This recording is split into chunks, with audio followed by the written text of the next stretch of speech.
Bakal calon Presiden Koalisi Perubahan Anies Baswedan yang menemui Wakil Presiden ke-10 dan ke-12 Yusuf Kala di kediamannya kawasan Kebayoran Baru, Jakarta Selatan. Selain bersilaturahmi, mantan Gubernur DKI Jakarta ini juga meminta masukan ke JK terkait isu kebangsaan hingga perekonomian.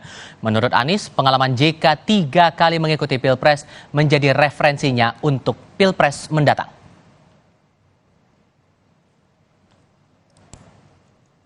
Kita sarapan sama-sama, kemudian kita diskusi.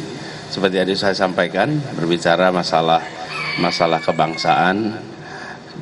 Mas kita bicara masalah kebangsaan itu mulai dari soal perekonomian, kemudian persoalan ketimpangan, bagaimana menjaga kemandirian.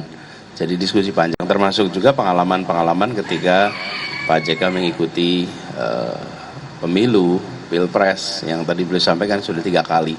Jadi diskusinya ke banyak hal dan selesai itu saya dapat oleh-oleh multivitamin.